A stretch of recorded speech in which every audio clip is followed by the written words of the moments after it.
Bonjour à tous, aujourd'hui je vais vous apprendre les bases sur Scratch.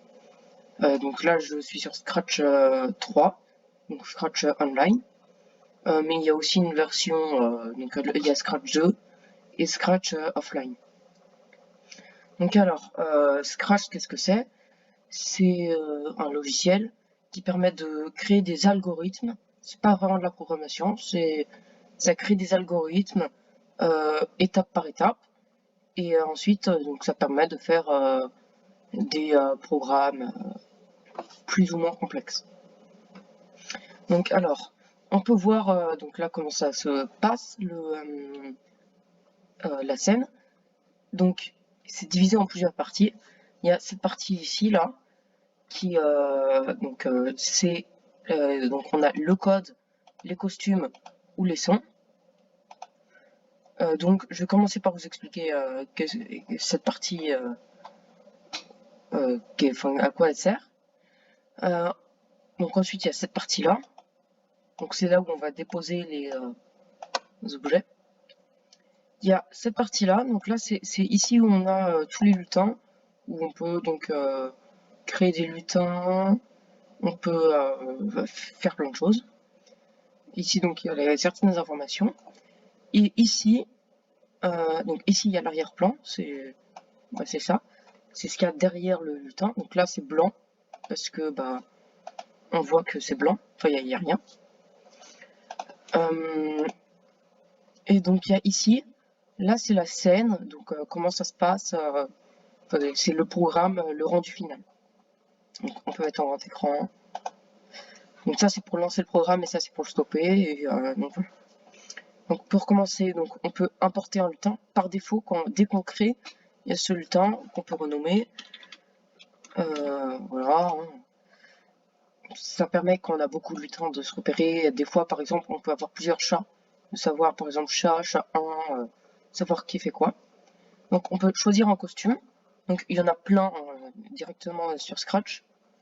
Mais sinon on peut directement les peindre. Donc ici il y a les outils pour dessiner. Hein, ça je vais pas vous expliquer. C'est assez simple à comprendre. Voilà, on peut supprimer le temps comme ça. On peut donc ça c'est aléatoire et on peut importer un lutin. Donc ça vous ouvre une fenêtre et là vous pouvez choisir directement. Donc ensuite, donc quand vous avez créé un lutin, donc là par exemple, je vais prendre un ours et donc lui je vais le supprimer. Donc je vais l'appeler ours. C'est très original. Donc là, on veut commencer à programmer ce qu'il va faire. Et donc pour programmer, c'est simple, c'est avec cette partie. Donc là, il y a c'est divisé en plusieurs sous-parties. Donc là, je vais juste vous expliquer très rapidement ce que ça sert. Donc les mouvements, ça sert à bouger. Donc ça peut servir à faire l'orientation, les X, Y. Donc X, c'est ça là. Là, je le déplace en X et là, je le déplace en Y. Donc ça sert juste à ça. Et voilà. Ensuite, donc apparence. Ça c'est, vous l'avez deviné, c'est pour changer l'apparence. Donc on peut lui faire dire des choses. On peut changer ici par exemple. Donc il y a pas mal de choses. On peut changer le costume. Les costumes là on voit ici il y en a plusieurs. Donc ça c'était par défaut quand j'ai importé le costume. Mais quand on peint, vous voyez il n'y a qu'un seul costume et donc on peut soit choisir un costume, c'est le même principe. On peut prendre une photo cette fois pour importer un costume et on peut pareil importer un costume. Donc on peut créer donc plusieurs costumes comme ça. Donc voilà. Ah oui, et donc il y a quelque chose d'assez important. Donc il y a plusieurs sortes de choses. Il y a, vous l'avez vu, il y a plusieurs sortes de... Il y a plusieurs types de blocs. Donc il y a les blocs basiques. Donc ça, ils s'emboîtent les uns dans les autres pour donc créer le code. Il y a ça c'est les variables. Et les variables, elles s'emboîtent dans les ronds blancs comme ça, dans lesquels on peut écrire.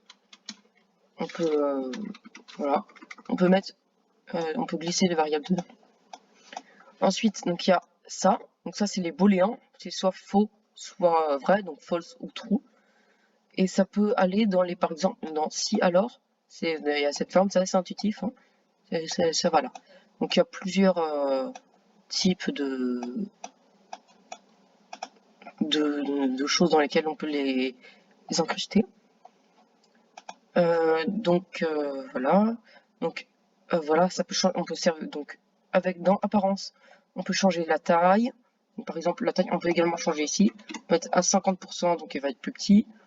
On peut changer l'arrière-plan. L'arrière-plan, ça fonctionne exactement comme les sprites. On peut choisir un nouvel arrière-plan. On peut faire ici ou ici directement.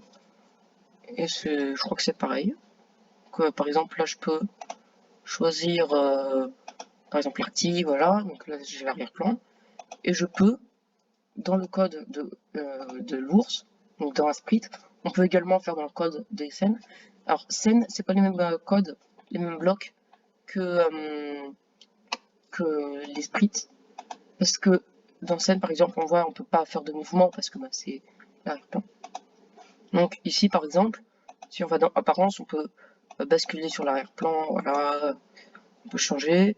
Il y a plusieurs effets, donc ça peut changer l'apparence de l'ours. On peut le montrer ou le cacher. S'il est caché, c'est comme s'il n'était pas là. On verra plus tard avec les capteurs. Si un lutin touche par exemple un autre lutin, bah, si l'autre lutin est caché, il ne le touchera pas, même s'il est à la même position. Donc ensuite là on a pareil des variables qu'on peut prendre. Et ça on peut cocher pour montrer. Et donc il y a certaines c'est pas très bien fait, où on peut pas. Par exemple là je pense souris X, souris Y, ça on peut pas montrer certaines choses. Donc les sons, je vous laisse deviner, ça sert à changer les sons. Donc voilà, ça les événements c'est extrêmement important. Donc il y a plusieurs types. Donc ça c'est encore un autre type de bloc. C'est les débuts. Donc on voit que par en haut on peut pas rajouter d'autres choses, c'est pas aimanté, on peut rajouter qu'en dessous. Et donc voilà, ça c'est pour démarrer. Quand on clique ici, du coup ça va faire les instructions qui sont en dessous. Donc par exemple, si je lui dis d'avancer de 10 pas quand je clique sur le drapeau vert et que j'appuie, il va avancer de 10 pas. Un pas, je crois que c'est un pixel. Et les pixels, c'est assez. Là, on peut voir, hein, c'est assez gros. C'est pas très. Il n'y a pas une très grosse définition. Donc voilà, on peut lancer quelque chose avec la chose. Là, par exemple, quand on touche espace et précis, quand j'appuie sur espace, ça lance. Voilà, le volume sonore, c'est ça avec le micro. Il y a le message, ça permet de communiquer entre les lutins. Par exemple, j'envoie message 1. Après, il y a un autre lutin, par exemple la chauve-souris. Elle, quand elle va recevoir message 1, elle va faire quelque chose. Voilà. Donc ensuite, il y a les contrôles. Les contrôles, c'est indispensable pour faire des choses, pour faire le programme. Donc on peut attendre, donc voilà. Donc là, il y a les si alors, c'est connu, c'est répéter indéfiniment, ça c'est assez spécial. Parce que vous voyez qu'en dessous, on ne peut pas rajouter de blocs. Comme vous voyez, c'est plein. Parce que si on répète indéfiniment, bon, on va pas passer à la suite, hein, ça paraît logique. Donc il y a les si alors, il y a aussi les stop. Donc ça, pareil, on peut rien mettre en dessous. Parce que c'est la fin du... Il se passe rien après, parce qu'on peut on stop. Si là, on peut changer. Il y a autre script, là, il y a en dessous. Et ensuite, il y a les clones. Ça, les clones, c'est très complexe. Ça fera l'objet d'une autre vidéo. Ça, je vais faire une vidéo dédiée complètement aux clones. Donc, il y a les capteurs. Ça, vous avez vu, je m'en suis servi. C'est donc là où on a les booléens, enfin la plupart des booléens. Donc, c'est par exemple, si lui, il touche le pointeur de souris, donc là, c'est vrai. Et là, c'est faux parce que il touche pas. Donc, voilà, s'il touche le bord, là, par exemple, là, il touche le bord. Donc, c'est vrai. Et sinon, c'est faux. Voilà, les détections de couleurs. Ça, c'est une variable. Hein. La distance du pointeur de souris, c'est c'est pratique, par exemple, ça peut servir c'est forcément utile. Ensuite, il y a les questions, ça on peut lui demander, et il va attendre, donc là il va pas faire la suite. Donc par exemple, je peux mettre tuto Scratch, et donc voilà.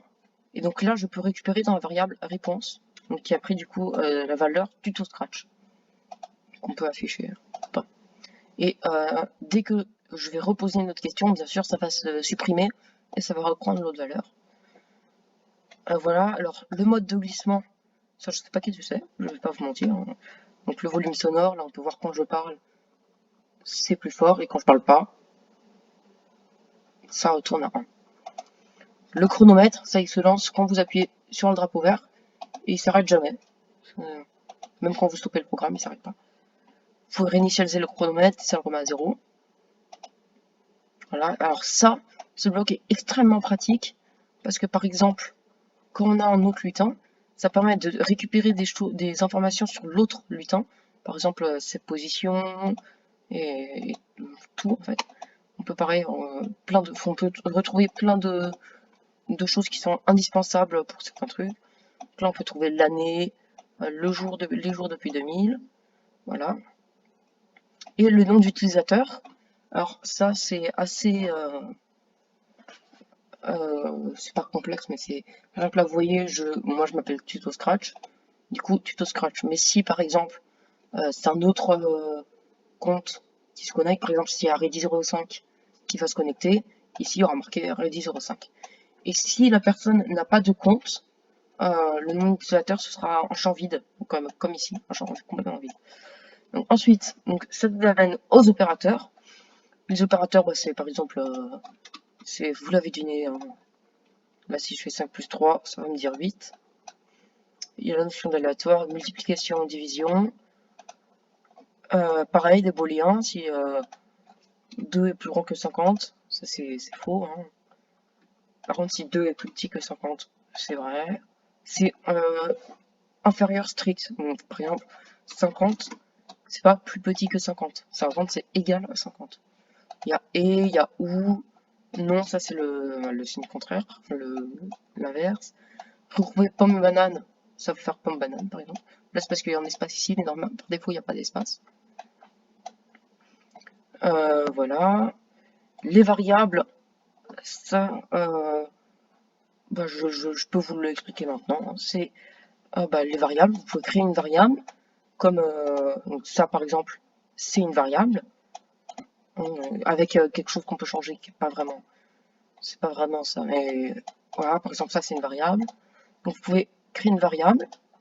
Donc, par exemple, je crée ma variable test. Je peux choisir si elle sera visible que sur ce sprite ou sur tous les sprites. Donc là, je vais laisser comme ça. Voilà, donc on peut décider de montrer ou cacher. Je peux, avec un double clic, changer l'apparence. Je peux mettre une barre de défilement ou juste l'afficher comme ça. Sinon, vous pouvez aussi faire comme ça. Voilà. Donc, vous pouvez modifier la valeur. Donc ici, vous pouvez choisir donc test. Par exemple, je vais mettre la variable test à 50. Je peux mettre ma variable à une autre variable. Hop, donc ça va mettre la position de la souris. Je peux mettre un booléen. Donc là, ça va être faux. Et, parce que oui, souris pressée, ça c'est que si la souris est pressée sur la scène. Sinon, c'est pas, ça marche pas, ça dit que c'est faux. Là, on peut ajouter des choses à la variable. Si c'est une chaîne de caractères, si c'est des lettres, si c'est pas que des nombres, ça va pas marcher. Par exemple, si c'est 0 et que j'ajoute 1, ça va marcher. On peut montrer la variable ou la cacher. Donc ça revient à faire ça. Voilà. Ensuite, il y a les listes. Les listes, bah, c'est une liste. Donc pareil, on peut choisir pour ce sprite ou pour tous les sprites. Et les listes, donc vous pouvez voir, on peut ajouter des éléments comme ça. Voilà. Et donc on voit il y a beaucoup plus d'inscriptions. Donc quand on clique ici, ça me donne tous les éléments. Par exemple, si je fais ça, voilà, si je clique, il va me donner tous les éléments à la suite. Donc ça, pareil, c'est une variable. Hein. Si je mets mettre test à ma liste, ça va faire bonjour, ça va. Voilà, on peut ajouter des éléments, que ça va ajouter des choses. On peut supprimer l'élément 1 par exemple. On peut supprimer tous les éléments, on peut insérer, voilà. Donc là, il y a des variables, hein, par exemple. Enfin, voilà, c'est assez facile, c'est pas compliqué. Et il y a les blocs. Alors les blocs, ça, vous voyez, vous pouvez créer des blocs. Donc un bloc, hein, qu'est-ce que c'est? C'est un bloc. Et vous pouvez créer un bloc vous-même. Donc par exemple, je peux créer un saut ou une animation de marche. Voilà. Donc si je peux définir, donc là vous voyez je peux récupérer mon bloc, et là il faut définir qu'est-ce que c'est l'animation de marche. Alors juste je vais cacher la liste parce que ça cache un peu tout. Et donc par exemple l'animation de marche, là je vois il y a 8 costumes, donc je peux faire et répéter 8 fois costume suivant. Voilà, et du coup ici là si j'exécute ça, il va marcher 8 fois. Donc vous pouvez voir c'est très rapide. Donc vous pouvez par exemple utiliser ça, hein, attendre par exemple 0,1 seconde. Voilà, donc là il va commencer à marcher. Donc vous pouvez modifier votre bloc après coup. Donc modifier. Alors exécuter sans rafraîchissement de l'écran, ça va pas attendre, ça va exécuter les instructions plus vite. Enfin je crois, je suis pas sûr. Voilà, donc vous pouvez ajouter une variable. Donc là par exemple, voilà, je vais rajouter le nombre de tours. Donc là, voilà, je peux mettre du coup quelque chose. Donc là, je vais garder, donc répéter 8 fois, attendre 0,1 seconde et costume suivant. Et ce que là, je vais pas répéter 8 fois, je vais répéter le nombre de tours fois 8. Voilà. Donc là, si je lui demande de marcher 10 fois, il va faire 10 tours. Ah oui. Alors je sais pas pourquoi ça... Je sais pas pourquoi ça marche pas. C'est pas censé être comme ça.